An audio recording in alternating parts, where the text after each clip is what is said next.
ईशाचे 12वीचे paper संपले होते व पुढे BA साठी तिनं ॲडमिशन घेतलेलं असतं. ईशाचं शिक्षण सुरू असतानाच तिला लग्नासाठी एक स्थळ येतं. शशांक ईशाला आज पाहायला आलेला असतो. आज दोघांच्या आयुष्यातला पहिलाच कांद्या पोह्याचा कार्यक्रम होता. खरं सांगायचं झालं तर शशांकला इतक्यात लग्न करायचं नसतं. तो आत्ताच कुठे नोकरीला लागला होता. लगेच घरची मंडळी लग्नाचे तुणतुणं घेऊन त्याच्या मागे लागली. शशांक आज्ञाधारक होता म्हणून तो ईशाला पाहण्यासाठी आला होता. त्याने मनात ठरवले होते की घरचे म्हणतात म्हणून फक्त मुलीला पाहायचं आणि काहीतरी कारण सांगून नाही म्हणायचं. आणि हा मुली पाहण्याचा कार्यक्रम 1-2 वर्ष तरी चालेल. तोपर्यंत मी पूर्ण सेटल होईल आणि त्यानंतर करूयात लग्न. काय घाई आहे? असा साधा सरळ विचार करून कोणतीही अपेक्षा न ठेवता शशांकने मनाला समजावलं आणि ईशाला पाहण्यासाठी गेला. एवढ्यात हिरव्या रंगाची सुंदर साडी घातलेली ईशा हातात चहाचा ट्रे घेऊन समोरून आली. ईशानं सर्वांना चहा दिला. वडीलधाऱ्या मंडळींना नमस्कार केला आणि समोर असलेल्या एका खुर्चीवर बसली. ईशाकडची सर्व मंडळी त्याच्या समोरच बसली होती. त्यामुळे शशांकला ईशाकडे पाहताना लाज वाटत होती. तो बिचारा मनात विचार करत होता की घरचे सगळे माझ्याकडे पाहतात, मी ईशाकडे कसं पाहू? शशांकसोबत असलेल्या जाणकार मंडळींनी ईशाला काही प्रश्न विचारले. नाव, शिक्षण, जन्मतारीख वगैरे. शशांकला ईशाला काही प्रश्न विचारायचे होते. तिला व्यवस्थित पाहायचं होतं, तिला समजून घ्यायचं होतं.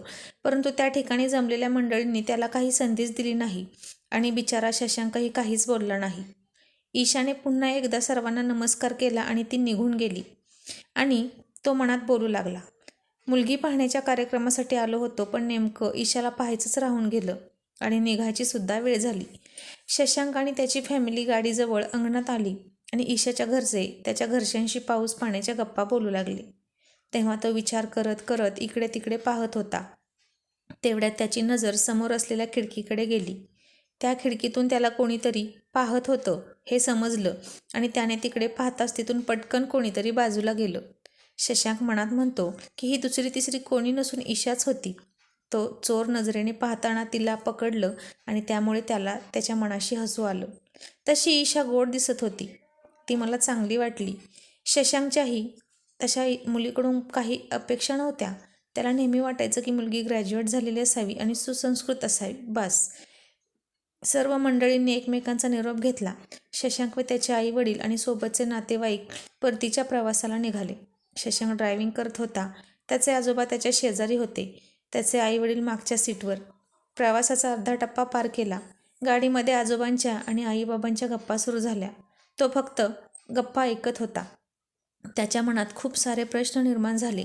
घरच्यांच्या बोलण्यावरून त्यांना मुलगी पसंत आहे असं वाटत होतं. शेजारी बसलेले आजोबा त्याला विचारत होते, तुझं काय मत आहे आज पाहिलेल्या मुलीबद्दल? तू लवकरात लवकर आम्हाला सांग. आम्हा सगळ्यांना मुलगी पसंत आहे आणि तुझाही होकार असावा अशी माझी अपेक्षा आहे. आता तो नुसताच आजोबांचं बोलणं ऐकून घेतो, परंतु आजोबांच्या या बोलण्यावर तो काहीच उत्तर देत नाही. या सगळ्यांच्या गप्पा ऐकता ऐकता वेळ कसा जातो तेही त्याला कळत नाही आणि गाडी घरासमोर येऊन थांबते. तो गाडीतून उतरतो आणि बेडरूममध्ये येऊन फ्रेश होतो. बेडवर पडून तो तिचाच विचार करत असतो. घरातले सगळेजण फ्रेश होतात आणि हॉलमध्ये जमतात. घरातल्या सर्वांना ईशा पसंत असते, पण आता शशांकचं ईशाबद्दलचं काय मत आहे हे सर्वांना जाणून घ्यायची उत्सुकता असते. तर इकडे दुसऱ्या दिवशी ईशाच्या बाबांचा शशांकच्या बाबांना फोन येतो. त्या दोघांचं फोनवर बोलणं होतं आणि आता मी तुम्हाला लवकरच ईशाबद्दलचं शशांकचं काय मत आहे हे कळवतो असं म्हणून शशांकच्या बाबांनी फोन ठेवला. शशांककडे ते येतात आणि त्याला म्हणतात की बाळा, तुझं ईशाबद्दलचं काय मत आहे? तुला ती आवडली का? त्यावर तो गप्प बसतो. बाबा त्याला सांगतात की ईशा चांगली मुलगी आहे म्हणून तू लग्न करावंस, तिला होकार द्यावास असं मला वाटतं. तो फक्त बाबांचं बोलणं ऐकत होता. बाबा शशांकला बोलतात, बाळा अजून तू 2 दिवस वेळ घे, पण मला तुझं मत नक्की सांग. बघता बघता दुसरा दिवसही उजाडतो. शशांकला ईशाबद्दलची पसंती बाबांना कळवायची असते. सकाळची वेळ असते. सगळेजण नाश्ता करत बसलेले असतात. शशांक त्या ठिकाणी येतो. आई त्याला नाश्ता देते आणि बाबा त्याला विचारतात, काय झालं शशांक, झाला का तुझा विचार करून? ईशाच्या बाबांचा मला फोन आला आहे. तो बाबांना म्हणतो, बाबा ईशाचं माझ्याबद्दलचं मत काय आहे? तिचा होकार आहे का या लग्नाला? यावर बाबा बोलतात, होकार आहे तिचा या लग्नाला. पाहण्याच्या कार्यक्रमादिवशीच त्यांनी आपल्याला होकार सांगितला आहे. आपल्यासाठीच थांबलेत ते. तू तुझा होकार सांगशील तर पुढची बोलणी करायला आम्ही रिकामे. यावर तो मनात विचार करू लागतो, पहिल्याच मुलीला कसं काय हो म्हणायचं? थोडं थांबलं तर आणखीन आपल्या अपेक्षांची पूर्तता होऊ शकते. तिला मी कसा आवडलो? तिच्यावर काही दबाव तर नसेल ना? असे एक ना अनेक प्रश्न त्याच्या मनात घर करू लागले. तो इतका वेळ विचार करत होता की बाबांनी त्याला हाक मारत भानावर आणली आणि ते शशांकला म्हणाले, तुला एवढे दिवस विचार करायला वेळ दिला तरी तुझा अजून विचार चालूच आहे का? शशांक, आमच्या वेळेस असं नव्हतं अरे.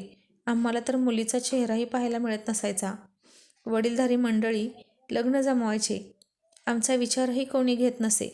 आता जग बदलले. तुम्ही नशीबवान आहात. तुम्हाला तुमचा जोडीदार निवडायचं स्वातंत्र्य आम्ही देतोय.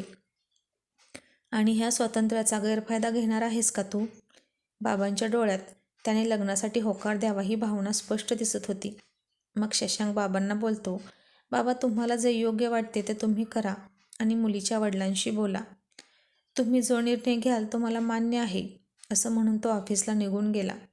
शशांकचे बाबा ईशाच्या आईवडिलांना कॉल करून ईशा शशांकला पसंत आहे असा गोड निरोप देतात. दोन्ही घरात आनंदाचे वातावरण असतं आणि आता लवकरच त्या दोघांच्या टिळ्याचा म्हणजे साखरपुड्याचा कार्यक्रम ठरतो. तो मनाशी विचार करू लागला की स्वतःच्या स्वप्नांचा, आयुष्याचा विचार केला तर स्वार्थीपणाची भावना मनात येते व बाबांचा आणि कुटुंबाचा विचार केला तर मला माझ्या आयुष्याचा जोडीदार निवडण्याची, जिच्यासोबत पूर्ण आयुष्य काढायचं अशा व्यक्तीची निवड करण्याचा अधिकारसुद्धा नाही आहे असं वाटू लागतं. एकंदरीत त्याच्या मनाची द्विधा अवस्था निर्माण झाली होती. तशाच अवस्थेत साखरपुड्याच्या कार्यक्रमाच्या तो तयारीला लागतो. त्याने ठरवलं की आपण अजिबात चांगलं दिसायचं नाही, जेणेकरून ईशा स्वतःच या लग्नाला नकार देईल. बघता बघता साखरपुड्याच्या कार्यक्रमाचा दिवस उजडला आणि सगळेजण कार्यक्रमासाठी एकत्र जमले. कार्यक्रम होतो आणि फोटो सेशनची वेळ येते. तो तिला अगदी व्यवस्थितपणे पाहतो. छान वाटत होती ती. जेव्हा फोटोग्राफर सांगतो की दोघेही एकमेकांच्या डोळ्यात डोळे घालून पहा, तेव्हा गंमत अशी झाली की हे सगळं कसं करायचं? तरी ईशाने प्रयत्न केला, पण डोळ्यात डोळे काही राहिले नाही. परंतु ईशाचा तो खळखळून हसतानाचा चेहरा मात्र त्याच्या डोळ्यात साठला. आणि त्या एका क्षणाने शशांकच्या मनात ईशाबद्दलची फिलिंग निर्माण झाल्या. शशांक मनात म्हणू लागला, ती अशी खूपच सुंदर वगैरे दिसत नव्हती, पण गोड होती. कारण या दिखाव्याच्या जमान्यामध्ये नकली मेकअप तिने केला नव्हता. तिचं सौंदर्य निरागस होतं आणि शशांक त्याच गोष्टीच्या प्रेमात पडला आणि खऱ्या अर्थाने त्याला ईशा आवडू लागली. कार्यक्रम आटोपला आणि शशांक व त्याची फॅमिली घरी जायला निघते. त्याला एक गोष्ट उमजली, ती म्हणजे आपले आईवडील आपलं कधीच वाईट होऊ देणार नाही. जर दोन मनं जुळली तर काही काळानंतर दिसणं हा विषय गौण होऊन जातो आणि त्या व्यक्तीशिवाय दुसरी कोणी सुंदर दिसत नाही. तो ईशाची स्वप्न रंगवू लागला. तिचाच विचार करू लागला. ईशा आणि शशांकचं फोनवरचं बोलणं सुरू झालं. दोघांमध्ये रात्रंदिवस गप्पा रंगू लागल्या. ते एकमेकांशी भेटू लागले आणि काही आठवड्यानंतर त्यांच्या लग्नाचा मुहूर्त ठरला. लग्नाची खरेदीसुद्धा एकमेकांच्या पसंतीने झाली. बघता बघता लग्नाचा दिवस उजाडला. शशांक मांडवात नवरा म्हणून उभा होता. ईशा लाल रंगाचा शालू नेसली होती. त्यात ती खूपच सुंदर दिसत होती. शशांक ईशाकडे पाहतच राहिला. दोघेही एकमेकांकडे तोर नजरेने पाहत स्माईल करत होते. सुंदर अशा मंगलाष्टिका झाल्या आणि ते दोघे लग्नबंधनात अडकले. दोघांनी एकमेकांच्या गळ्यात हार घातले. पुढचे विधी पार पडले. शशांकने तिच्या गळ्यात मंगळसूत्र घातलं आणि ईशा त्याची बायको झाली. घरी आल्यानंतर आईने दोघांचं औक्षण केलं आणि ईशा माप ओलांडून घरात आली. दोघांनीही देवांना नमस्कार केला. सर्वांचे आशीर्वाद घेतले. ईशाला दुसऱ्या बेडरूममध्ये नेले आणि शशांक बाबांचे बेडरूममध्ये शिफ्ट झाला. रात्र निघून गेली. दुसरा दिवस उजाडला. घरात पूजेची तयारी सुरू झाली. ईशाने पूजेसाठी प्रसादाचा शिरा बनवला. पूजा संपन्न झाली. आता ईशा मांडव परतीसाठी तिच्या माहेरी जाणार असते. शशांक नाराज झालेला असतो. ईशा सर्वांचा निरोप घेऊन निघणार असते. तो मात्र बेडरूममध्येच बसलेला असतो. त्याचा निरोप घेण्यासाठी ती त्याच्याकडे जाते आणि तो तिला घट्ट मिठी मारतो आणि लवकर परत ये असं म्हणतो. शशांक आणि ईशाला एकमेकांपासून दूर जाण्याची अजिबात इच्छा नव्हती, पण काही रीतीभाती पाळणं हे बंधनकारक असतं. ईशा तिच्या माहेरी गेली. 4 दिवस राहिली आणि आज ती सासरी जायला निघाली होती. सकाळी लवकर उठून तिची लगबग सुरू होते. तिला सासरी जायची इतकी घाई आहे हे पाहून तिच्या बहिणी तिची छेड काढत होत्या आणि ती सर्वांना रागाने मोठे डोळे करून आणि हसतच दटावून गप्प बसवत होती. तिला शशांकचा सारखा फोन येत असतो की तू कुठपर्यंत आली आहेस. त्याला कधी एकदा ईशाला पाहिनसं झालं होतं आणि शशांकचे बाबा तिला घेऊन घरी येतात. शशांक तिच्या समोरच उभा राहून तिला छानशी गोड स्माईल देत असतो. तीही त्याच्याकडे पाहून गालात हसत होती. शशांकच्या घरच्यांनी त्या दोघांची रूम खूप सुंदर सजवली होती, कारण लग्नानंतर ते पहिल्यांदाच एकत्र झोपणार होते. गुलाबाच्या पाकळ्यांमध्ये 2 राजहंसाची जोडी अगदी क्रिएटिव्ह पद्धतीने करून ठेवली होती. गुलाबाच्या पाकळ्या रूमभर पसरवून ठेवल्या होत्या. गुलछडीच्या फुलांचा सुगंध दरवळत होता. एक कॅडबरी चॉकलेट ठेवलं होतं आणि त्याच्या खाली एक चिठ्ठी होती आणि त्यात लिहिलं होतं की हे दोघांनी एकत्र खायचं न तोडता. हा चावटपणा शशांकच्या मोठ्या बहिणीचा होता हे त्यांनी लगेच ओळखलं आणि त्यांनी ती चिठ्ठी ईशाला दाखवली. ती इतकी गोड लाजली की तिला पाहूनच शशांक खूप हसायला लागला. त्या सुंदर बेडकडं पाहून त्यावर झोपावं की त्याची सुंदरता तशीच राहू द्यावी हे शशांकला समजेना. पण झोपावं तर लागणारच होतं, कारण पर्याय नव्हता आणि तो बेडवर चढणार इतक्यात ईशानं त्याला थांबवलं आणि म्हणाली, त्या लोकांनी इतकी तयारी केली आहे तर आपण त्याच्या काही मेमरी साठवून ठेवूया. आपण याचे फोटो काढून ठेवूया. मग त्या दोघांनी त्या बेडसोबत छान सेल्फी घेतली आणि या कॅडबरीचं काय करायचं अशा हेतूने तो तिच्याकडे कॅडबरी हातात घेऊन पाहताच ती लाजत होती. आता ते दोघेही बेडवर त्या राजहंसाच्या जोडीला धक्का न लागता चढून बसणार इतक्यात शशांकचा फोन वाजला. तो फोन घेतो आणि त्याचं बोलणं होईपर्यंत त्याचं तिच्याचकडे लक्ष असतं. ती थोडीशी घाबरली होती आणि चुळबुळ करत होती. तिची अवस्था बावरल्यासारखी झाली होती. तो मनात म्हणतो, माझी इच्छा, माझी गरज तिच्यावर थोपवण्याची माझी अजिबात इच्छा नाही. त्याला तिची आस होती, पण घाई करायची नव्हती. त्याला ती कळी पूर्ण उमलू द्यायची होती. तिला पूर्ण खुलण्याआधीच कुस्करायची नव्हती.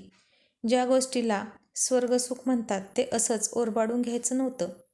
शशांक तयार असतो त्या कळीला पूर्ण उमलून फूल होईपर्यंत वाट पाहायला, कारण तिच्या मनाचा विचार न करता ओरबाडून घेतलेली गोष्ट मनाला जखम करते आणि ती जखम मनात घर करून जाते. पण मला आयुष्यभरासाठी तिच्या मनात घर करून राहायचं आहे. तिच्या कोवळ्या मनावर आणि शरीरावर कसल्याही जखमा होऊ द्यायच्या नव्हत्या. शशांकला त्या दोघांचं मिलन दोघांच्या मर्जीने आणि दोघं पूर्ण तयार असताना व्हायला हवं होतं. म्हणून त्याने गोष्टी जशा घडतील तशा घडू देण्याचा विचार केला आणि तो तिच्या शेजारी जाऊन बेडवर झोपला. थंडीचे दिवस असल्यामुळे त्याने ब्लँकेट अंगावर घेतले होते. त्यात ईशा शिरली आणि त्याला बिलगली. लाईट विझवलेल्या होत्या. राजहंस पण थकून टॉवेल झाले होते आणि गुलाबांच्या पाकळ्यांनी बनवलेल्या हार्टमध्ये ते दोघे झोपले होते.